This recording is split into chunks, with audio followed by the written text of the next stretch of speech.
So this event is not a conference. This event is going to be different. And so for most people that go to events, they're looking to kind of get something out of it, right? Well, this event is going to be more of what you put into it. So what did you come here for? And we're going to kind of outline that. And my goal is to serve you guys with some new ideas, but it's also to help you have some breakthroughs to the things that you're already working on or having the challenges in your business. Because it would be a waste of time for me to come here and try to pump you guys up and inspire you guys, and y'all don't have a plan of action when you leave here, because motivation is like warm bathwater. It's soon going to go cold. And so my goal for today is to share a few ideas that can impact you, but also help you with the steps and the things that you're kind of working on in your business. So when I'm saying that is, this event is about you guys. And so I want everybody, you got ideas and things, to be sharing that. This is a mastermind. And a mastermind, let me just pull this up real quick. I'm thinking about mastermind principle.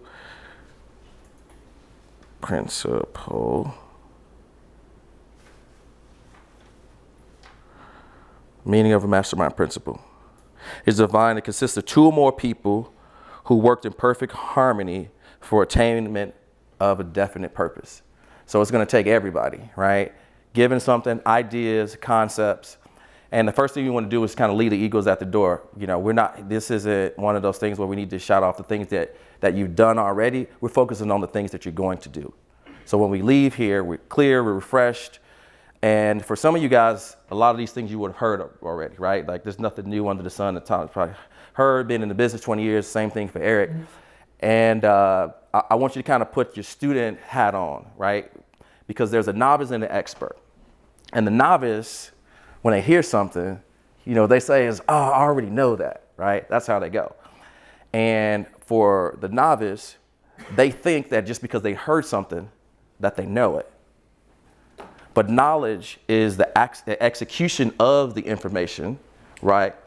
And so that's what we want to kind of do here. And then for the expert is like, oh yeah, I heard that. Thanks for the reminder, right? And so I want you guys, you know, with that student mindset and thinking like the expert as we're going through some of this stuff here. Does that make sense? Yeah. Cool. And so my intention for today is to pour into you guys as much as I can, and also learn from you guys. And so intention is probably the number one thing that I always focus on. I'm very intentional about everything, the details, as best I can. And the cool thing about intention is, even if you fall short sometimes, people see your intention and they give you grace because your effort is there, and they know that their best interest is what you're going after, which is your intention. So if anything y'all can learn from me ever or lead with, teams, relationships, family, spirituality, is intention. So as you guys know, I always like to implement things or talk about things that I'm actually doing. And usually when I discover something, I get really excited about it, and then I go really deep on it, and that's the only thing I'm talking about. And then once I'm able to apply it or apply my level of understanding to it, I like to share it. So that's kind of what I'm going to do for this session. So what we're going to do is talk about some success first principles, and then we'll break. Lunch should be here by then. And then I think John's going to be here. He's going to be talking about sales and all that thing, and got some really smart people in the room. So we'll be talking through high level people about sales and getting better, because it was focus, time management, and then it was automation, and it was making more money. So that's going to be mindset, skill set, tool set. Okay. So if we cover those things, that should cover pretty much everything. So on the third and fourth page, there's a couple little kind of handouts that I'll be going through for the slide presentation, if you guys want to take a look at. So a lot of things that I like to focus on are principles. And the reason why I like principles is because principles work no matter who you are, right? They don't care who you are. They always work. So if you do these things, they tend to work. And there's multiple places where you can find principles: science, religion, space. And I'm always a good believer of, like, you take the good and leave the bad, right? And so a lot of the things that I use come from different arenas. And so, but it always comes back down to the principles, right? Because those always work. So why is it easy for some people to create wealth and it's hard for others? As always, I'm like wondering these questions. And I believe that it's something called success principles. I believe in something. And so, by the way, these slides are just here as a guide. Like Cody said last time, I may use them, I may go off, I may come back to them. They're just here as a guide, so just bear with me. And but I believe in something called first principles theory. And a first principles theory is to break down complicated problems into basic elements and reassemble them from the ground up. And if you never heard of this, like the reason why Elon Musk has disrupted so many industries is because he uses this first principles, right? So whenever he's looking at a thing, he's like, what are the core functions or the main things? What are the first principles that we can break this thing down to that makes this work, right? What are those things? And then you can get rid of the rest, right? So anybody big into cars or racing or stuff like that, you don't keep adding things to the car to make it faster. You keep the things that actually work, you improve on those things, and you get rid of the rest, right? So when he went to do, the Model S, the S model, he was like, okay, what are the principles of the things that I need, right? Because most people don't really master those things. They just keep adding stuff to things to try to make it more efficient, which actually makes it inefficient. And he wanted to keep those things. And then the things that people thought were the things that actually made this work, there was no use for them. And so that is the first principles theory. And most people want to have assets, but they don't want to do the things that it takes to be successful and become the person who works effortlessly to get those things. Okay? And the reason why I have this statement up here, because this is a guy named Daniel Priestley, and I think he wrote the book called 24 Assets and a couple other books. And the premise that he states in this book is that income follows assets, right?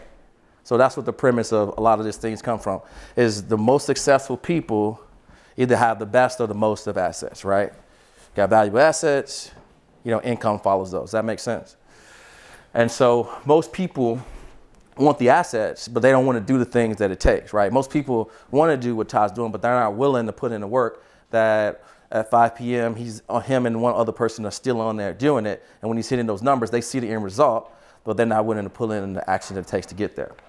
And so most people aren't fulfilled because they aren't living in their creativity. And I'll get into this in a point, but we are designed to be creators. And income follows asset. The wealthiest people have the most or the best assets. So again, the whole premise of this is income follows assets. And if you just take a second and look around at, thinking through an inventory of like, what are the assets that I have, right?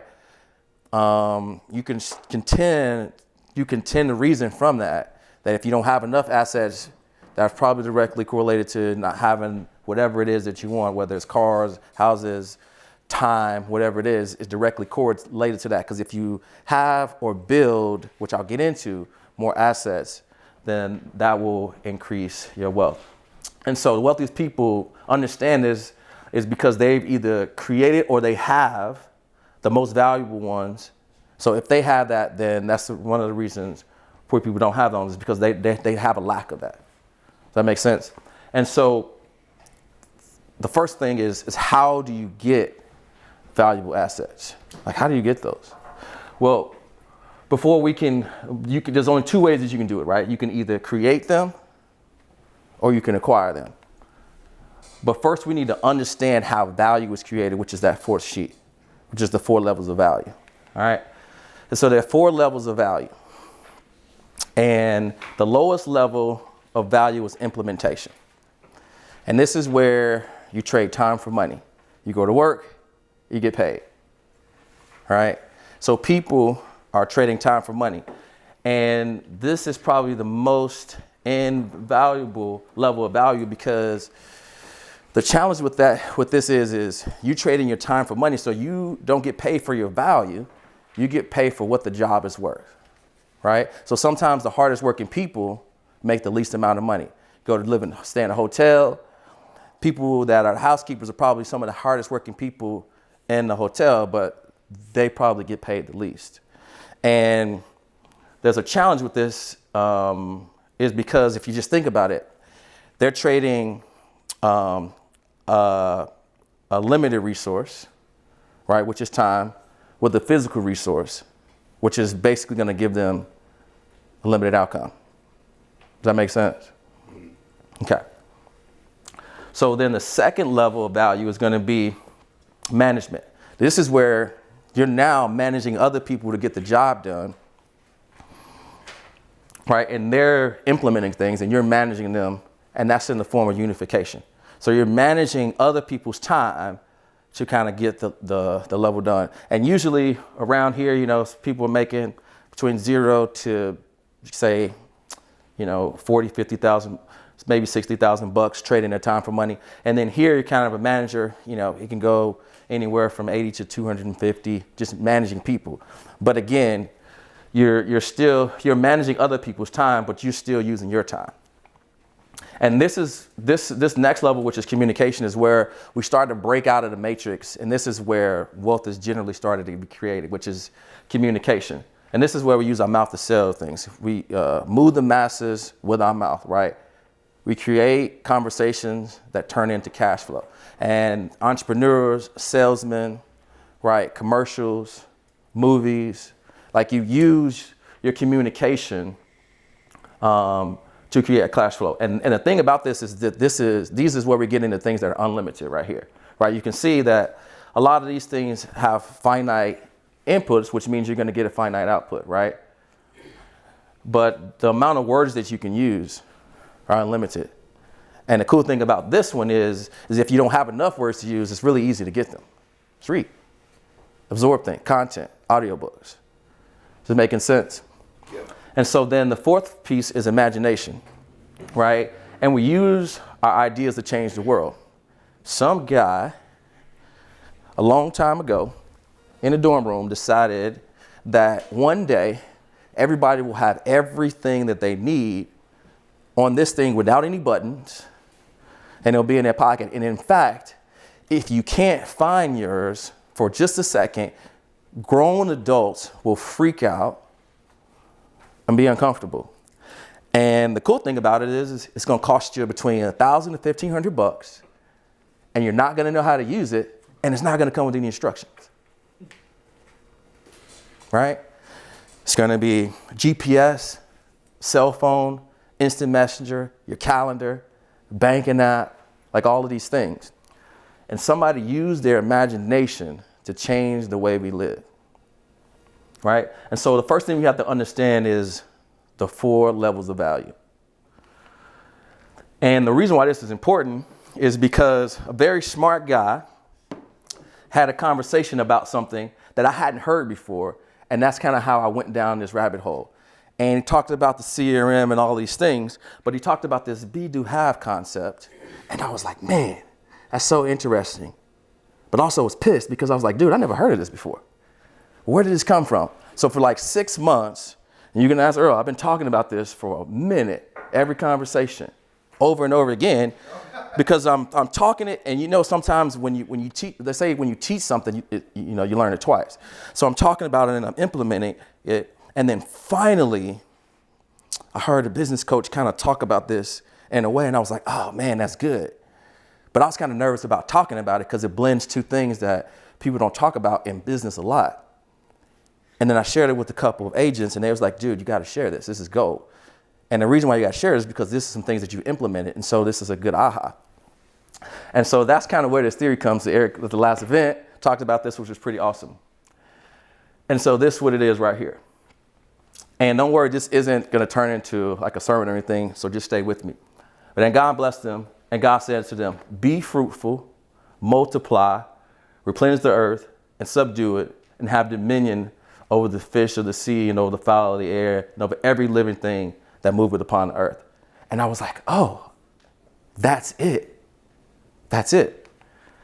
And so the first step was to be fruitful, which is to produce. All right? And I was like, well, what is fruit? Well, fruit is a living organism where the seed to produce is in itself. So basically what that's saying is what's put on the inside is going to produce things on the outside, right? And you can tell usually what fruit it is, what fruit the tree is by the fruit that it bears, right? You look at a tree, it's got apples on it, it's an apple tree. You look at orange or whatever it is, right? So I thought that was interesting. And so from that deduction, I talked about this thing over and over until my mind was like, oh, I got to turn this into some kind of chart to apply this, right? Because again, it's not just, you don't want to just have theory, you want to have something practical to be able to apply this. So Eric sparked the idea. I went on a journey for more knowledge to try to master this, and this is where the success matrix came from. And the cool thing about that is like, number one, I realized a couple other things. You know, whether you believe in these things or not, I'm only talking about the principles from this, which is, well, it's in the first chapter, right? It's not in the last, it's in the first part. So it was almost like this was the first thing that was kind of given. It's like, oh, okay. So once I shifted my mind, it was like, oh, already, this thing was already here. I'm like, oh, okay. So now I just need to figure out how to apply this, right? And again, it's not that I just heard something, because you may have heard the thing before, but how do I execute it through knowledge, which is applying it. And so the first parameter is to be, right? So in the genesis of your creativity, this is where these things come. It's the ideas that are going to spark the thing that can change the world, right? So God's first principle with the man was to produce what he put on the outside, and, you know, produce on the outside what he put on the inside. So that was already kind of like this thing that was given. So I'm like, oh, he created me to create stuff and he made me to make stuff, right? And so once I started like, oh, okay, so I already got the capabilities to do it. It's just, have I actually tapped into it, which is that we all have the same capabilities. It's just, do you believe in yourself to do it? Do you believe that if he can do it, you can do it? Well, it already says that, you know, I can produce. So I just need to step into it. And the reason why most people don't have assets is because they've been told by society not to trust or to value our creativity, right? You go to school to get a good job and you need to work. And what happens is you learn things, and you learn a very broad spectrum on certain stuff that you forget how to think outside the box. Like, you're all in this cookie cutter thing that you started to believe that the only way for you to get the information, the only way for you to be successful is to do this certain kind of way. And the more that you think that, you start to believe that this other way probably wouldn't work for you. Is this making sense to y'all so far? Cool. And so the step two, well, it's supposed to be step two, is to be fruitful, which is to produce. So the first thing to do is to become somebody that is worthy, or to be able to be somebody that bears fruit, which is to produce, right? So be fruitful first and then multiply, okay? So I had that slide in there twice. And the multiply is to increase, all right? So the parameters to having success is, the first is to become and then to do, right? I know that slide was kind of confusing, but y'all still with me, right? Cool. So multiplying is something that you do. So the first question is, all right, well, Arturo, how do I do the thing? Like, what is it that I do? How do I do the thing? It is by becoming the person that's capable of doing the thing. And so the verb do in that step one presupposes that you have already done step one. It was just like stepping in and like, oh, you know, I need to become a person that can do the activity, right? So to become a fruitful person that is capable of producing massive value. So once you do two, the next thing is have. I'm like, okay, cool. So if I become the person I'm supposed to become, and then I do the things that I'm supposed to do, then I can have the things I'm supposed to have. And it says have dominion, which is abundance, which means that if I do what I need to do, I can have any and everything that I'm supposed to have, right? But there was a thing that he said in there before that I thought was very interesting. Like, why before it said to have abundance, it says to subdue it? Because this is the thing that most people miss. When you start out with something, you have blind ambition, and when it doesn't work, then we start to believe that it doesn't work. And we're missing this piece to it, which is Murphy's Law. It's that anything that can go wrong will go wrong. So we miss that part. And so when it doesn't go right the first time, now we tell ourselves that, oh, this doesn't work, or this isn't for me, or this isn't right, or this isn't going to work. For example, if you quit smoking, you feel worse first. Chest is tight, you're coughing up green stuff, and then you feel better, right? If you're drinking, you get cold sweats, you get a little, withdrawal from it, and then you feel better. If you're working out, you get weaker or you get sore first, and then you get stronger. Is that making sense? Right? So before we feel better, you feel terrible. Right? You feel weaker, but then you start to feel better after working out. And that's because disruption follows intention. There's always going to be some resistance to whenever you're trying to do something. Right? So right there it says to subdue it and then have dominion, because there's going to be some resistance. Right? And the purpose of being is to do. The purpose of doing is to have. And the purpose of having is to be fulfilled. Right? So I'm going to go back, if I can, right here. So the purpose of being is to do. The purpose of doing is to have.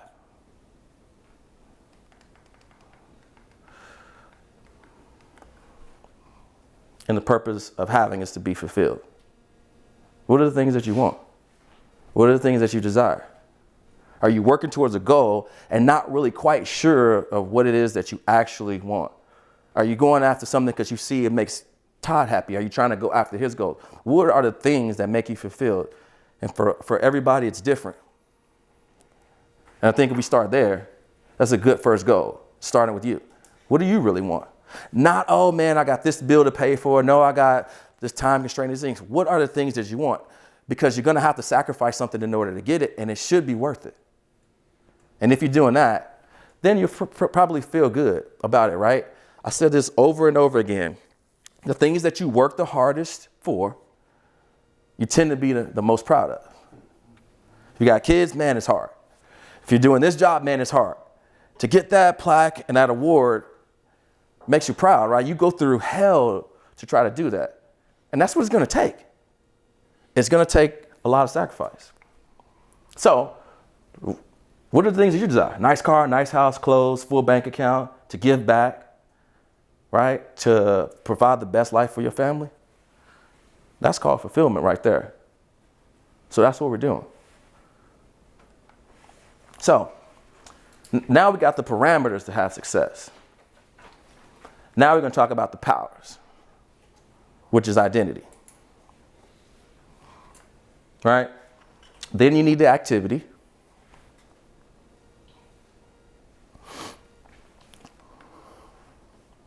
And then you get the property. Again, the wealthiest people have or create the most assets to have anything that they want, right? To be able to do whatever they want because of who they become. And I won't get into the identity, activity, and properties, but the next step is you need to have the prerequisites. So we got the parameters, we got an idea of the powers, and now we need to have the prerequisites. And again, it starts with value. These are the 4 levels of value that go into the prerequisites. And the first one is mindset. Most people have a negative mindset about the outcome of something. And the reason why they have a negative mindset about things is because they have given their word and went against it so many times that they don't believe a word that they say, right? So in order to have the right mindset, you need to have confidence. Confidence means to confide or to trust. So you don't trust yourself. Thus, you don't think that it's going to be a favorable outcome. Because if you kept your word, then you would have confidence. Then you would probably have a good mindset about the outcome. Does that make sense? So what is mindset? Well, mindset is the established set of beliefs held by someone. Well, what do you believe? Do you believe that you can do it if you say you're going to do it? Right? And most people say, yeah, I'm going to go to the gym. Or yeah, I'm going to eat healthy. Yeah, I'm going to make the dials. Or yeah, I'm going to show up to the Zoom. And then they don't. So then they have a lack of confidence. And then they have a negative mindset. And Henry Ford says, whether you think you can or you think you can't, you're right. You're right. If you think it's too heavy, guess what? You ain't going to lift it off the bar. If you think it's too far, you're not going to run it. If you don't think you can do it, you can't. So the problem with most people's mindset is that they believe what society says that they aren't instead of believing what God says that they are. And this is what starts the belief process right here. All things are possible to him that believes. It starts with the belief. That's the principle. It starts with the belief. Does this resonate with anybody? Yeah. It starts with the belief. So the real problem isn't whether or not you can do it. The real problem is whether or not you believe you can do it. I'll say that one more time. So the real problem isn't whether you can do it or not. It's whether you believe that you can do it or not. So this is one thing that I live by 100%. Whether I know what I'm doing, if I get an idea, right, whether it's going to work, Jack can attest to this, blindly running with faith that it's always going to work. Optimistic. And Jack's like, whoa, hold on. We need to consider this and that. And I believe in my ability to figure it out. So this is something that I use all the time. I believe in my ability to figure it out. Believe in your ability to figure it out. There's nothing that you can't do. Information, repetition, time. Just think about it. We didn't know how to walk when we got here. We didn't know how to talk. We didn't know up from down. We didn't know our left from our right. We couldn't speak English. We learned these things. So anything is possible. So the first prerequisite is mindset. The second prerequisite is skill set. You got to develop the skill set. Most people don't take the time to develop the proper skill set. Most people don't take a time to develop mastery. And a lot of agents are very, very guilty of this. Is, like I said, they think they have 20 years of experience, but they only have 1 month to 1 year experience practice over 20 years. And they never get better. They learn something and it worked one time and they keep doing it. They never learn any new skills. They just keep doing it the same way. And you can keep doing that, but you're probably going to get the same result. It's like, you want to develop a skill set of mastery. And mastery is never ending. So one of the reasons that most people who don't have success is because they actually aren't that good. And everybody thinks they're a lot better than what they are, all right? You're just not good. Oh, I'm best at this, I'm the best at closing. Okay, cool. Everybody thinks they're the smartest person in the room or they think they're the best. And it's because they don't have mastery. Most people aren't good at a thing because they haven't taken the time to do the repeated action that'll give them mastery. So, prerequisites. You need to have the mindset, the skill set, and then you need to have the tool set. And so these are the prerequisites for success. Mindset, skill set, and the tool set.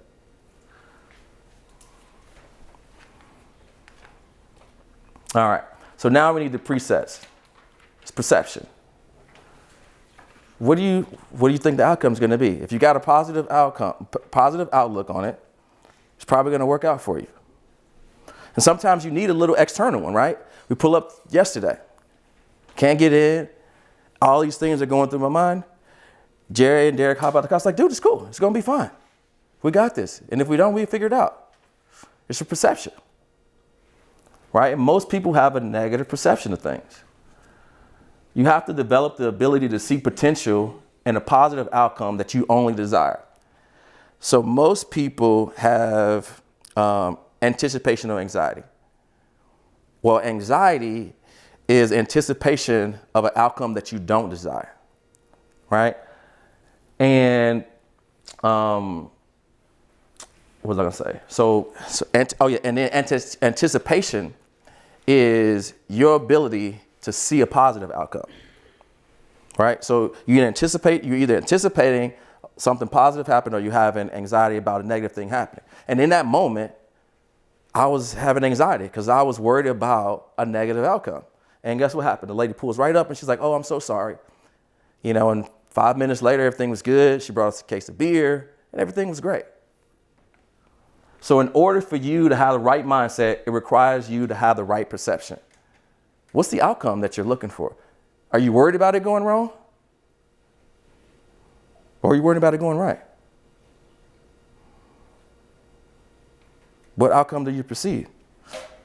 I mean, Henry Ford said, whichever one you do is right, right? Is it going to work out for you? Are you going to hit your goals? Do you even believe it, or are you just saying it because somebody else said it? Do you truly believe it? It all works to those who believe, right? I mean, it's right there. I didn't make it up. That's the principle. Right? So, in order for you to have the right skill set, so we talked about the mindset, now talking about the skill set. In order for you to have the right skill set, you gotta practice. Practice? Practice? You're talking about practice, right? Most people don't practice. Not a game. It's not a game. Not the game. The game I love. Practice, right? I'm gonna make my teammates better about practicing. Yes, exactly. And this is one of my favorite sayings. Amateurs practice until they get it right, and professionals practice until they can't get it wrong. Yeah. So you have to develop mastery. And what is mastery? To execute effortlessly without using conscious resources. That's mastery. Kobe practiced 4 times a day, right? He'd go from 4:30 to 5:30, come back from 7:30 to 8:30, come back with his team, 1:30 to 3:30, and then another practice from 4. That when he got in the game, at those moments, he wasn't even thinking. He couldn't even see the defender. Give me the ball. He'd get to that elbow, because he knew it was going on. He had practiced it so many times that he could do it in his sleep. And that's mastery, to execute effortlessly without the use of conscious resources. That is mastery right there. Because you can do it and be average. But if you want to be known as one of the greats, one of the legends, it's going to require practice. It's going to require effort and sacrifice to be one of the best. And so the prerequisites are perception, practice. And practice gives you the skill set, and the skill set comes from mastery. And then in order to get the tool set, you got to pay for the tool set. And so the reason why this is important is because other people have created the tool sets that we can use our skill sets to achieve success. But in order to get the tool set, we got to pay for it.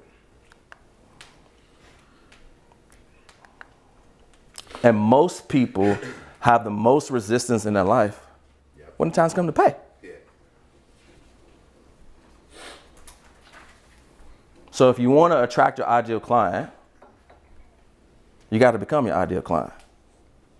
The way you do one thing is the way you do everything, which is probably the next slide, right? So just think about that. What kind of client are you? Like attracts like.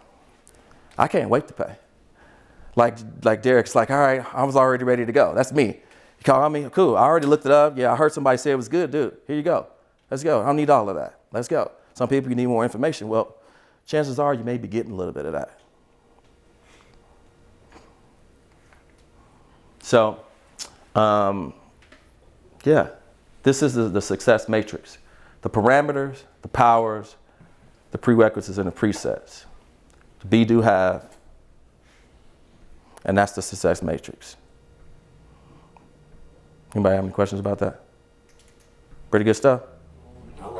I like when you said you're gonna do this so many times it doesn't take conscious effort. That stood out to me a lot, because that's when you know you're heading in like a greatness pattern. And before that, you were talking about you have to be great. Like, it doesn't work. Like, that was kind of funny. You're just like, most people just suck at this. They're not good. Like, you're just not good, bro. But I think what comes with that is people try to say, well, I'm a 2 out of 10. Maybe I could get to 7 out of 10 and I'll get by. That's not going to work either. Because it's like a pilot that accounts for crosswinds. Have you ever heard that? They gotta aim higher. And by the time the crosswinds hit them, they'll be about right here. But if they aim in the middle, the plane will go down. So you have to shoot way higher, and that really stood out to me.